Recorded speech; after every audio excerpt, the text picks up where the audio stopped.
Hello, everyone. Well, hope everyone's having a good midweek. We are going to talk about pre-diabetes, especially for women. The data is completely, actually very scary that how many women suffer from pre-diabetes and then diabetes. So I'm not going to go into the details, but I'm going to have Jeannie. She is joining me live here. She is a registered dietitian who focuses on women to help women manage pre-diabetes using plant-based diet. So welcome, Jeannie. Thank you so much for having me. And I'm really excited to share this information. I feel very passionate about it. And also there's a lot of data to support it. So I love having an opportunity and a platform to do so. So let me kind of preface by saying that, yes, I work predominantly with women and teaching them how to use plants to help either stop the progression of prediabetes to diabetes or basically put their prediabetes in remission. So I'm going to hit on that a little bit. So before I dive completely in, I think it is always a good idea to clarify what we mean by whole food plant-based eating. There are a lot of marketing out there, a lot of food products out there that market themselves as plant-based. And when we look at the data and research, what plant-based whole food plant-based eating really is minimizing processed meats, refined processed grains, added sugars, fried foods, red meat, animal products.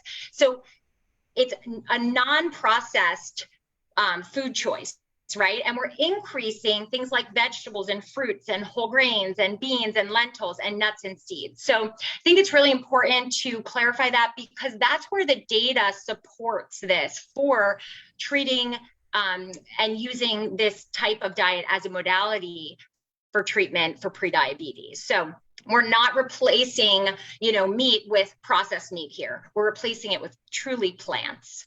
So they become the star of the show instead of the side.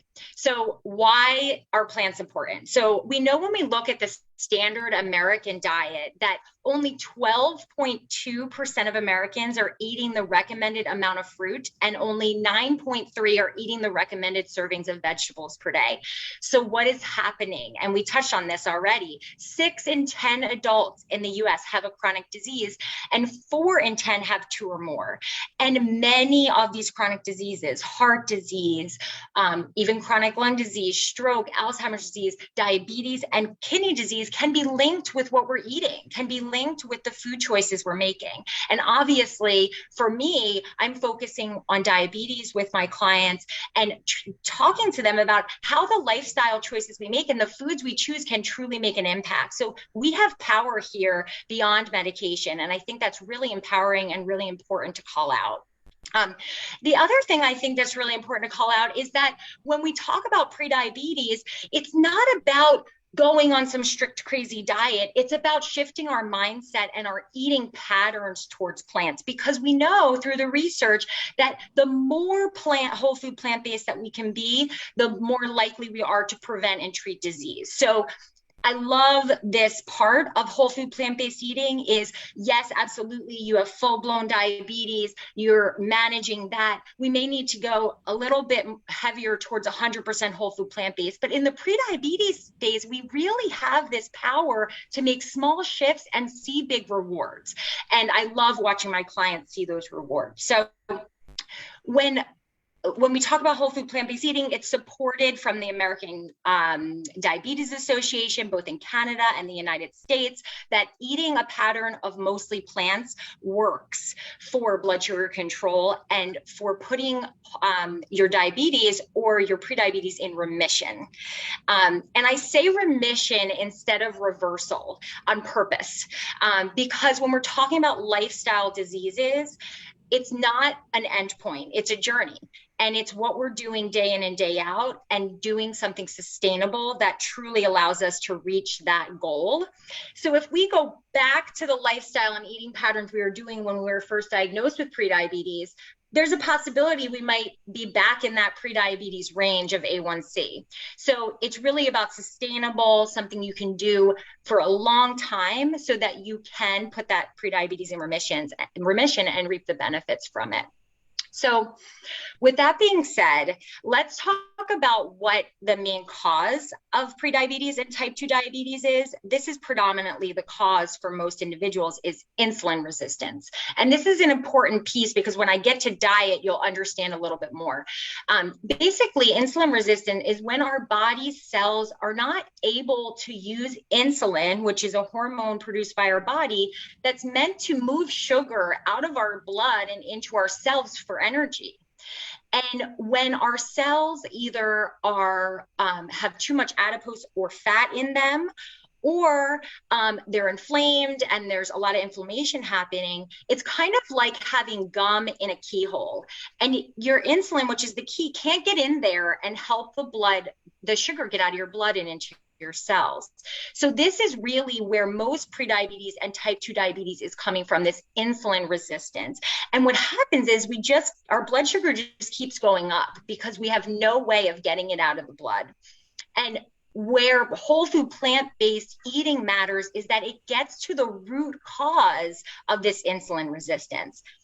There are certainly many other diets out there that promote lowering your blood sugar. We can talk about, keto or no carb diets, and they will lower your blood sugar, but they're treating the symptom, not the cause. Whole food plant-based eating treats the cause, and this is how. It reduces inflammation. Eating more plants means eating more phytochemicals and eating more antioxidants, which reduce inflammation and increase our insulin sensitivity, allowing that insulin to work the way it's supposed to. It also decreases the fat accumulation in our muscle and liver, so that, again, that blood sugar can get out of your blood and into the cells where it's supposed to be. Finally, it supports a healthy weight, which is a component in prediabetes as well as type 2 diabetes. And it promotes a healthy gut microbiome, which also plays a role in carbohydrate metabolism and how sensitive we are to insulin. So again, whole food plant-based is really attacking the root cause of prediabetes and type 2 diabetes, not just the symptom of having high blood sugar. And that's kind of a very key component, because when I start teaching people how to eat whole food plant-based and they realize how many carbohydrates are in these foods, they start to get scared and say, I can't do that. I can't have all these carbohydrates. And of course, we're not going to go, eat 7 bagels at once. But what happens is when we can get our eating pattern more whole food plant-based, we actually are teaching our body and allowing our body to then use those carbohydrates the way that they're meant to be used, and therefore not contributing to blood sugar spikes. So the other piece that I wanted to hit on with whole food plant-based eating is it's really important what you replace things with. So when we remove something from the diet, so say it's animal products as in whole food plant-based eating, what are we replacing it with?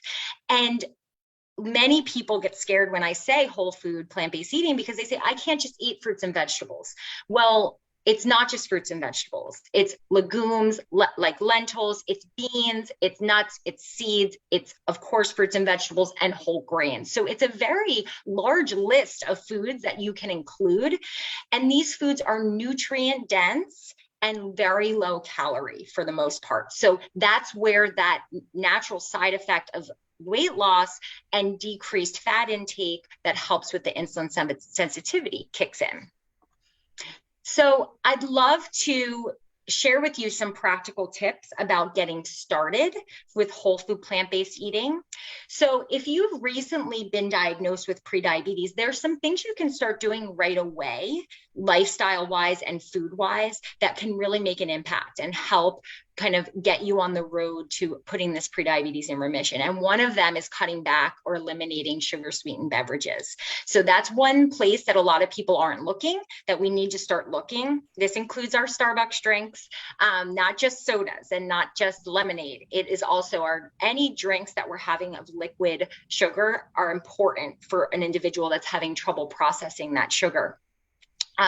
You can start making half your plate vegetables That's a really good place to start because, again, we're getting large volume, high antioxidant, fiber, which helps the gut microbiome, and we're cutting calories, fat, sugar, salt just by doing that one motion.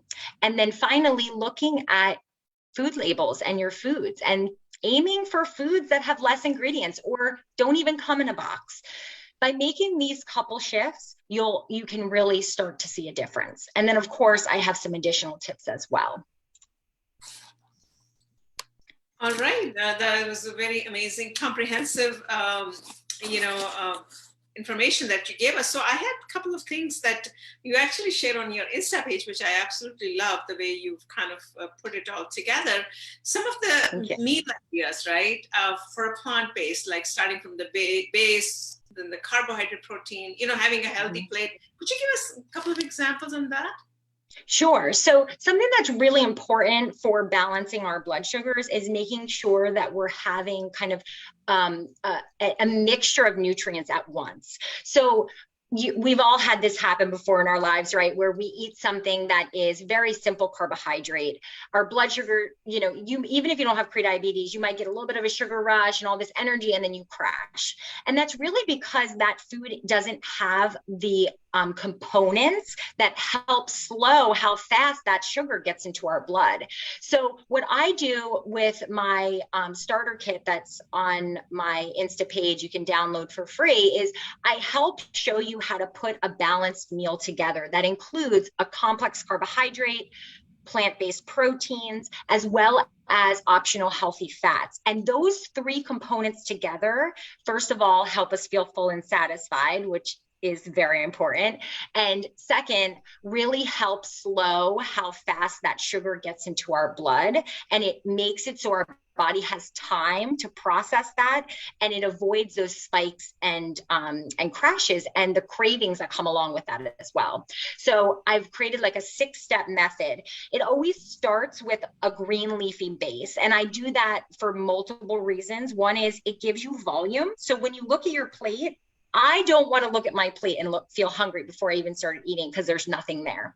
It helps build volume with not a lot of calories, but it also is where a lot of antioxidants come from, our dark green leafies.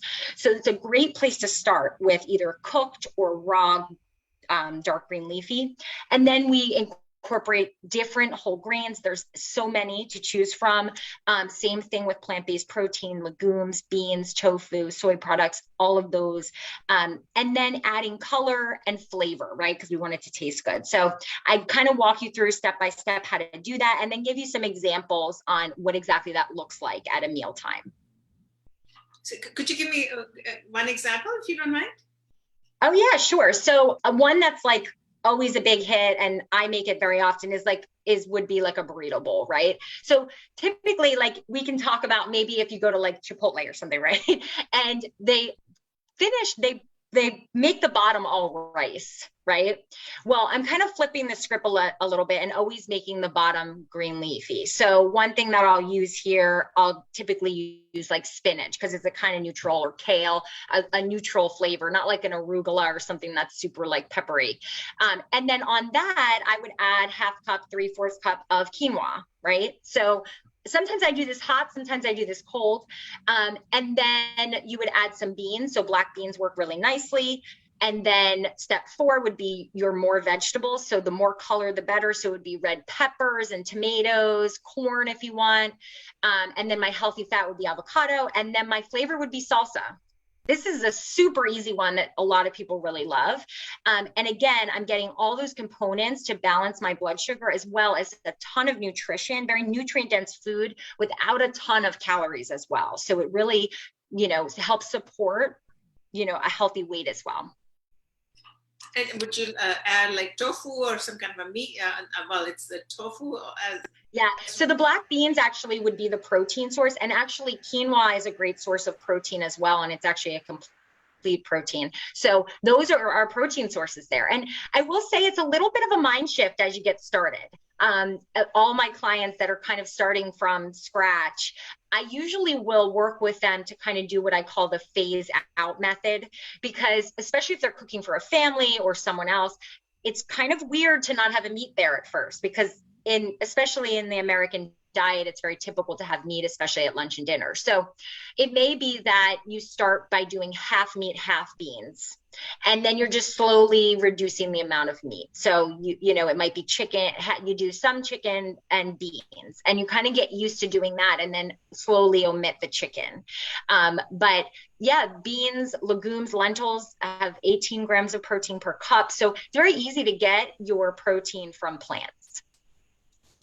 All right. I think this is a great, I mean, this is very simple to make, what you just said. It's not that difficult as well, right?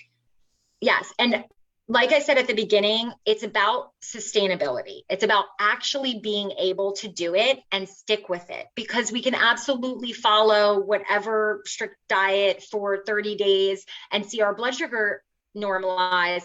But if we can't stick with it, it's just going to go back up. So we really need to find ways that fit in our life, that are simple, approachable, taste good, but also support our goals. And that's really what I work mostly with my clients on, is really trying to find that balance between loving what we're eating, living our life, and also balancing blood sugars, right? Absolutely. And that's the problem, I think, with all of us, is sustainability and maintenance of, you can lose the weight like a crash diet, and then boom, it back up after a couple of weeks or 3 weeks. And most of us are going into a roller coaster ride, right, throughout the years.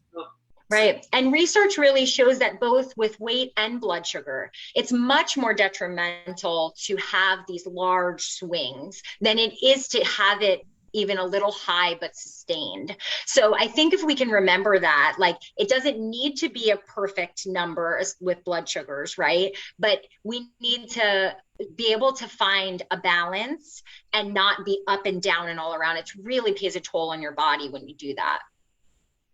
Well, I think that's an amazing information. All of us just need to shift our mind a little bit, make some modifications, because we are not used to not having a meat, like you said, you know, in our meals. And suddenly switching from there to becoming a completely plant-based takes a little bit of adjustments, you know? Yes. And absolutely. And it's okay to take that time to adjust. You're more likely to stick with it if you do take that time. And I will say, you know, as I mentioned at the beginning, there are multiple studies showing, and I mean, if you look at like the blue zones as a perfect example, you know, it's not even necessarily about being 100% whole food plant-based or perfect all the time. It's about getting the spectrum to get a little closer there. So if you're at a 1 and you can get to an 8 or a 7 or a 6, and 10 is 100% whole food plant-based, you're still going to reap the health benefits from doing that. So going a little easy on ourselves is always a good thing too. Well, thank you so much. I think amazing information. Thank you everyone for your continued support. We are launching our platform and an app within this month, so stay tuned. Anything else you want to add, Jeannie, before I wrap up today? I would encourage everyone to visit me on Instagram. It's at Plants for Prediabetes. And you can download my free starter kit that has pantry staples and meal matrix and meal ideas to get you started. And of course, you can always DM me if you have more questions, or you're interested in one-on-one coaching. I do that as well virtually. Well, thank you so much. I'm definitely going to check it out. You have an amazing Insta page. I was just commenting that earlier, complimenting that actually to you. Thank you. So thank you for joining us. Have a great week, rest of the week, and continue to support us with that. Thank you. Bye-bye. Thank you.